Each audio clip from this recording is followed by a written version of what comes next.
질문 하나 또 드릴게요. 이제 예수님께서 십자가 사건 이후에 모였던 제자들의 생각 속에는 자기는 새로운 종교를 만들고 있구나라고 생각을 했을까요? 제가 머티플 초이스로 드릴게요. 아니면 나는 유대교인이야 라고 생각했을까요? 유대교라는 게 뭐냐면 예수님 당시에 이스라엘 종교예요. 유대교가. 어떻게 생각했을까요? 유대교. 나는 예수님께서 완성하신 유대교의 완성된 유대교인이라고 생각했어요. 아직 예수님을 따르지 않는 사람들은 아직도 메시아를 꿈꾸고 있는 미완성된 유대교인이라고 생각해요. 전혀 기독교의 근데 제자들이 처음에 모일 때 정치적으로 모인 게 아니에요? 신앙적으로 모인 거 알지는 않은데. 처음에 모였을 때요. 그게 신앙적으로 모였느냐, 정치적으로 모였느냐, 이건 실은 유대교라고 하는 종교가 정치와 신앙이 분리되지 않습니다. 그러니까 쉽게 말하면 요즘 우리식으로 이렇게 생각을 하시면 안 돼요. 오히려 유대교는 이스라엘 종교는 이제 구약 성서, 히브리 성서를 보면 알 수 있는데 철저하게 신앙 중심 종교예요. 정치는 늘 그 아래가 있어요. 그래서 신앙의 종교의 지도자들이 정치를 했어요. 대제사장들. 여기에 보시면 압니다. 그러니까 오히려 정치적으로 모인 게 아니고 구약 성서에서 꿈꿔왔던 이상을 정치라고 말하면 정치일 수 있고, 근데 그 이상이 철저하게 종교적이에요. 아시겠어요? 종교적이라 그럴 때, 그 사람들이 이 베드로 다 따라갈 때 그 사람들이 왜 따라갔는지. 바로 구약 성서에서 모세가 꿈꿔왔던, 그다음에 예언서에서 이야기했던 하나님 나라 메시아를 종교적으로 완성할 뿐이라고 생각했기 때문에 한 거예요. 그 사람들 많이 그건 확실합니다. 그런 의미에서 굉장히 종교적인 거고, 제가 말씀드린 것은 정치와 종교가 분리가 안 된 거예요. 요즘처럼 교회 가서 예배드리는 건 종교고, 저기 팔라먼트 가가지고 하는 것은 정치고, 이들이 좀 나눠진 시대가 아니라고 생각하십니다. 그러니까 이 사람들한테는 정치 행위 자체가 종교 행위인 거예요. 예. 근데 제가 말씀드렸죠. 로마도 마찬가지예요. 로마는 철저하게 정치적으로 했어요. 종교를. 그러니까 정치에 서포트를 할 수 있는 게 종교예요. 그러니까 종교인이라는 것은 정치인이에요. 결론은. 그러니까 지금 그 당시 2000년 전이 그런 시기입니다. 그러니까 재정 분리가 정확하게 되어 있는 거 아니에요. 그렇게 생각하시면. 자, 유대교. 원래 유대교가 그리스도교의 뿌리입니다. 뿌리. 근데 유대교가 인구가 얼마나 많았냐면요. 로마 제국의 당시 예수님 시대에 7%. 예? 7%? 그 당시 로마 인구가 역사학자에 따지면 6천만 명 정도 된 거예요. 로마 제국 전체에. 그 중에 로마에 한 600만 명 살았으니까 굉장히 많이 산 거죠. 로마하고 이탈리아 이쪽에. 그 중에 400만 명이 유대교입니다. 적은 수가 아닙니다. 유대교가 그래서 지금까지 살아남았는지 모르는 거예요. 로마의 종교와 유대교, 이거는 기독교, 그리스도교하고도 굉장히 흡사합니다. 차이점. 로마의 종교는 단일 신론을 믿고 있었다. 여러분, 단일 신론하고 목사님씩 이거 설명해 주셨어요? 역사하면요, 별거를 다 해요. 단일 신을 믿는다. 나는 유일신을 믿는다. 이게 차이가 커요. 이게 뭐냐면요, 우리 한국 사람들 중에 교회 다니시는 분 중에 이런 신앙을 가지신 분들이 예전에는 제법 많았어요.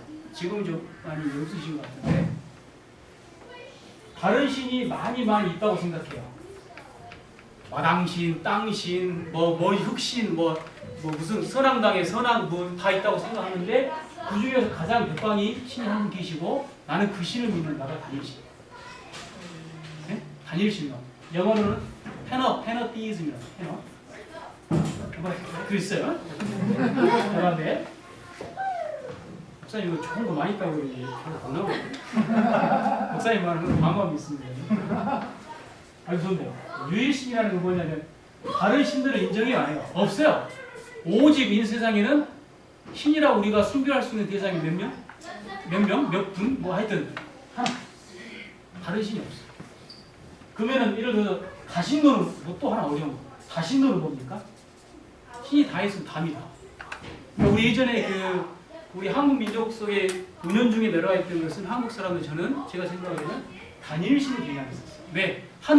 하늘신이 가장 크고 그 다음에 짜투리한 신들을 믿었어요. 그리고 로마 사람들은 뭐예요? 신을 다 믿어버렸어요. 다 소중한 너무 소중해. 나의 삶을 위해서 무자신. 그러니까 막 섬기다 바빠요. 1년 365일 다 막. 그래서 로마 사람들 집에 가보면 늘 초가 들어있어. 초가. 중요한 데 앞에 초가. 그 초가 그때야 지금이나 늘 하나님과의 교적 만남을 생각해요. 그 초들이 있어갖고 초에 그 로마 역사 관련된 드라마나 이렇게 영화 보시면요 이렇게 바쁩니다. 함부로 이렇게 길거리 가다가 막 이렇게 널리 다녀요. 인사제도 거기서 나온 것 같아요. 그래서 우리 근데 자 보세요. 로마 종교는 근데 다신론에서 점점 단일신론으로 가는 경향이 있었어요. 예수님 당시에.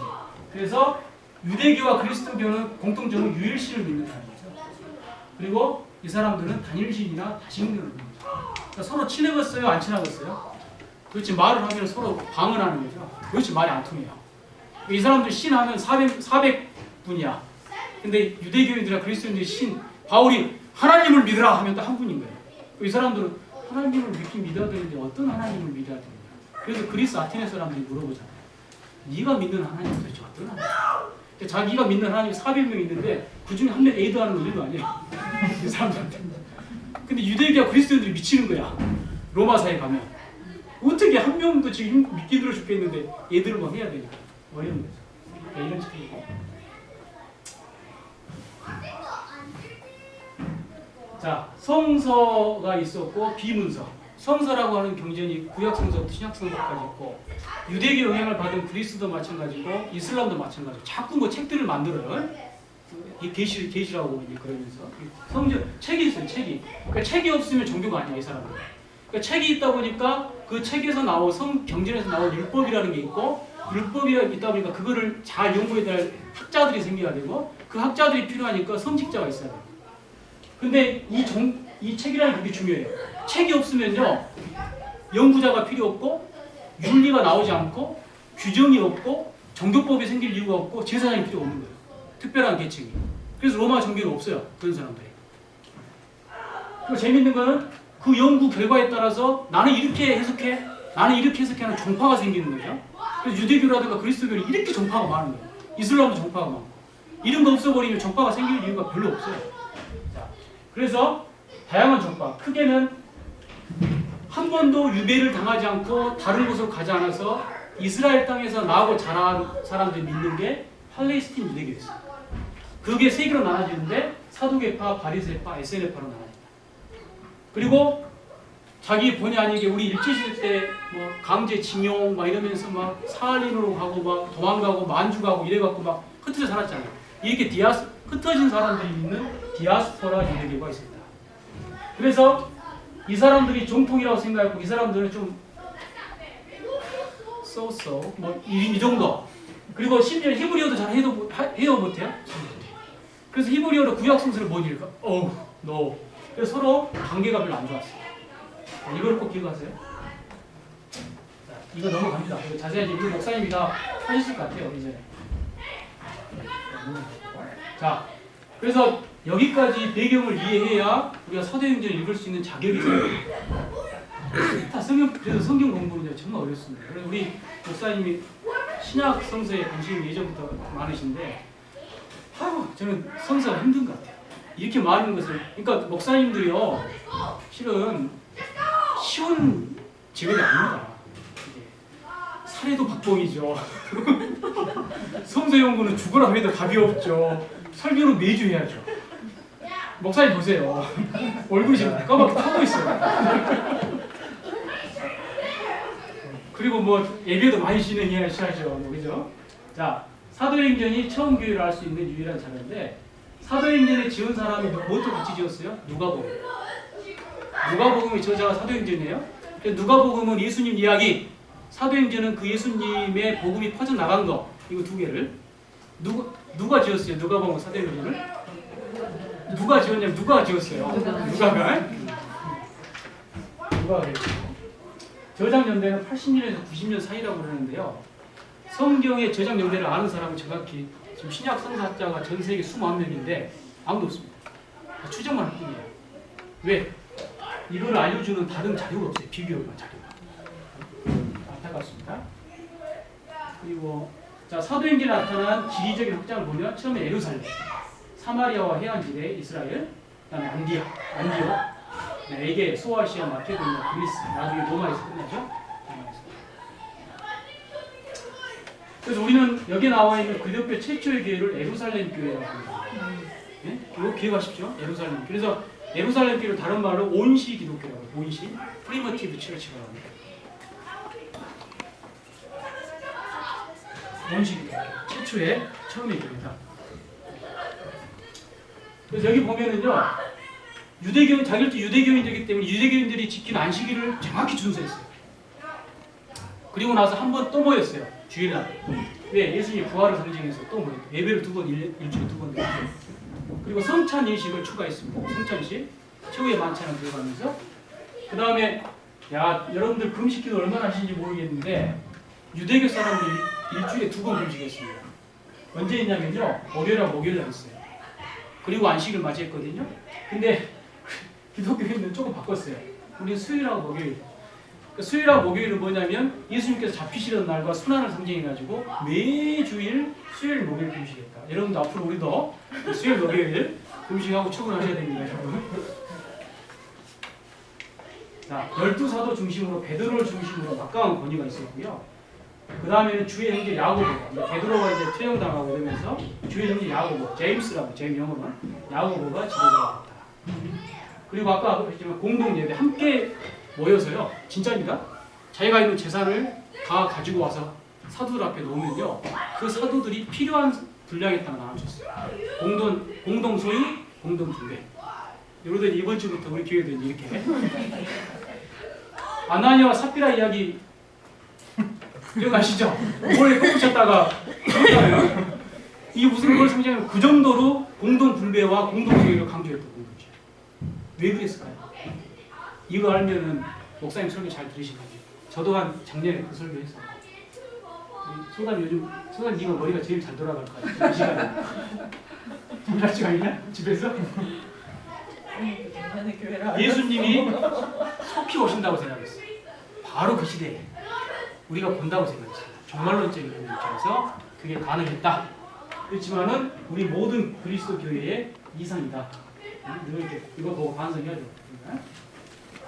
그러다가 사도행전 6장으로 딱 넘어가니까 뭐든지 사람이 모이면요, 아무리 예수님 좋아도 갈등이 생기게 돼 있어요. 자, 예루살렘 교회는 크게 두 파로 나뉩니다. 헬라말을 잘 쓰는 유학파, 그러니까 이스라엘에서 살아본 적이 없는 자기 대대손손 외국에서 살다가 이스라엘에 놀러 왔다가 예수님 만나가지고 뒤집어져서 그 사람들을 헬라파, 그리스파 기독교인이라 그리스도인이라고 그러고, 원래 베드로 같은 사람들, 거기 살던 사람들을 히브리파 그리스도인이라고 합니다. 이 사람들이 싸워요. 뭐 갖고 싸워요? 필요에 따라 나눠주라고 했잖아요. 근데 그 나눠주는 사람들이 누구였을까요? 사도들이 히브리파다 보니까 히브리파 사람들이 주로 이스라엘 출신 사람들한테 많이 줘버린 거예요.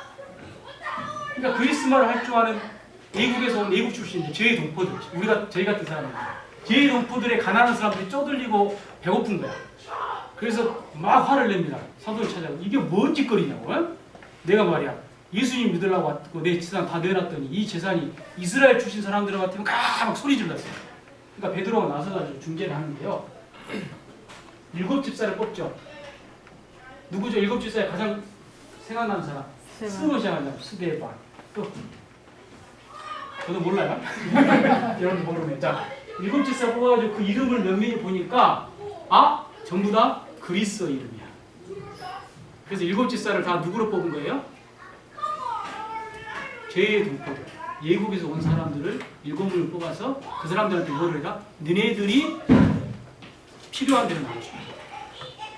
그렇게 얘기를 합니다. 그동안은 이스라엘 출신 사람들이 나눠줬는데 그거를 뺏어다가 그리스 사람들, 그리스 회의 제동포들한테 그걸 준 거예요. 7집사한테 책임을 맡겨서. 그런 내용이 나오고. 자, 스데반 집사가 사도행전 7장에 보면 순교하는 장면, 설교하고 순교하는 장면이 나오는데, 여기서 중요한 포인트 놓쳐서는 안 될 거. 이스라엘의 유대교인들하고 제동포 유대교인들이 서로 뭐가 있다고 그랬죠? 싫어한다고 그랬어요. 왜 싫어하냐면요, 유대교는요, 예루살렘에 있는 성전 중심 종교예요. 늘 성전을 와서 방문해서 예배를 해야 돼요. 그런데 저 오염된 제2의 동포들은 뭐라고 생각했어요? 그 성전 제사를 가볍게 여긴다고 생각했어요. 그래서 사도행전 이거 보세요. 7장 47절 50절에 스데반 이것 때문에 돌로 쳐 맞아 죽는데요. 순교당하는데 7장 47절 50절에 보면은 성전을 부정하는 설교를 합니다. 성전에만 하나님이 계시는 게 아니고 어디에도 온 세상 만물에 하나님이 계시고 우리는 그 하나님을 믿는다 이래버려요. 그러니까 흥분해가지고 돌로 쳐 죽이고 당하고 그렇지 않고도 그리스도인들이 재수없던 판에 바울 같은 사람들이 등장하면서 박해를 이제부터 받기 시작해요. 그런데요. 성경을 자세하게 보면 헬라파 제동포 그리스도인들은 유대인 이스라엘 사람들에게 심하게 박해를 받았으나 히브리파였던 사도들과 히브리파였던 그리스도의 사람들은 박해를 안 받습니다. 그래서 이 사람들은 스데반 순교 이후에 다른 6집사와 빌립 같은 집사들은 다 도망을 먼저 가나 베드로 사람은 한동안 예루살렘에 계속 남아있을 수가 있었어요. 성경 보세요. 그래서 해외로 예수 그리스도를 전파해야 했던 1등 공신들이 누구냐면 그리스말을 잘하고 유대 사람들한테 멸시를 받았던 제동포 영어를 아주 잘 구사하는 그리스도인들이 사마리아와 빌립을 통해서 에티오피아, 안디오게까지 이 사람들이 가서 복음을 전하기 시작해요. 이쯤 되면 좀 피곤하신 것 같아요. 이거 되면 이게 좀 한 방 날리는 거거든요. 이거는 잘 못 들어보셨을 거예요. 그래서 베드로나 이런 사람들은 실질적으로는 박해를 많이 받잖아요. 근데 박해가 누가 하는 박해예요? 여기서 좀 헷갈리신 것 같은데, 박해죠? 자 보세요. 유대인들이 이스라엘에 사는 유대인들이 그리스도를 메시아라고 믿는 사람들이 이렇게 모여 있잖아요. 재수가 없었어요. 근데 건수를 찾고 있었어. 근데 원래 유대인들은 제외동포 유대인들을 싫어했어. 근데 그리스도인들 중에서도 제외동포 그리스도인들이 있잖아요. 그 사람들이 스데반을 통해 갖고 성전을 무시한다는 이야기 설교가 공식적으로 고백이 되니까 죽여버리는 거예요. 박해를 하는 거예요. 그러니까 유대인이 박해를 하는 유대인이 박해하는 거예요. 로마 사람이 박해하는 거예요. 로마 사람이 유대인들이. 박해가 아니에요. 아니요, 너. 이 박해는 지금 유대인 박해예요. 왜? 로마 사람들이 지금 잘 모르죠.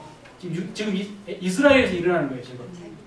사도행전에 나와 있는 거는 그냥 로마인 박해를 no. 첫 박해는 유대인이 했고 유대인들이 계속 박해합니다. 바울도 유대인들한테 박해를 당하고 유대인들한테 고소를 당하고 유대인들 때문에 죽어요. 바울도. 그러니까 사도행전에서 박해하는 사람 유대인이죠. 로마 사람들은 안 나옵니다. 그래서 로마 시민을 바울을 복원해 봤어요. 이게 바울이다. 이게 독일 사람이 독일의 그 연구자인데 고고학자 이 사람이 바울이 어떻게 생겼을까 이렇게. 이거 보여주면 다들 싫어하시더라고요. 바울을 이렇게 산신령처럼 생겼어요. 바울이 이렇게 비슷하게 생겼대요. 가장 성경을 이렇게 참고해가지고 가장 비슷하게 생긴 애를 복원한 겁니다. 네.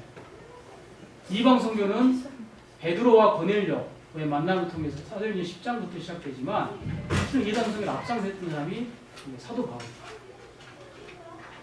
사도 바울이 다메섹으로 예루살렘에서 다메섹으로 가는 도상에 다메섹 간 게 아니에요. 도상 길가에서 마차 타고 누구를 그 제의동포인 그리스도인들을 히브리파가 아니고 제의동포인 그리스도인들을 박해하러 가다가 다메섹을 거쳐서 안디옥에 갔거든요. 또 길이 그래요. 이쪽에서 모여있다는 소리 듣고 박해하려고 잡아다가 감옥에 쳐넣으려고 가다가 예수님 만납니다. 그러니까 바울의 박해는 바울은 유대인을 당신은 박해하는 유대인, 거잖아요. 예, 그렇죠. 그죠? 예. 그 제동포를 음. 지정해서 박해하려고 한 게 아니라 그냥 전체 유대인을 박해하는. 유대인이 아니고 유대인이면서 그리스도를 믿는 사람. 유대인이면서. 제가 반복 여러 번 해드릴게요. 지금 헷갈릴 수 있어요. 다마스커스가 여기입니다. 다메섹이라고 생기면은. 그 다음에 갑자기 시력을 멀어버리죠. 그리고 나서 눈을 아나니아라고 하는 인물이 나타나서 눈을 시력을 딱 눈뜨게 해준 게 어디예요? 어디죠? 다메섹입니까? 안디옥입니까? 안디옥이죠. 안디옥. 안디옥은 당시 시리아 속주의 가장 큰 수도였어요. 여기가. 그리고 이 로마에서 유대와 시리아를 통틀어서 가장 번화한 로마가 된 도시였습니다. 그래서 왜 다메섹에서 예수님을 만나갖고 눈이 멀었잖아요. 네. 다메섹 가는 도상에서 도상에서인데 네. 가는 도상에 가는 도상이니까. 도상이니까 그럼 안디오까지 갔나 보죠? 아니 그 같은 병사들이 같이 갔을 거니까 데리고 갔겠죠.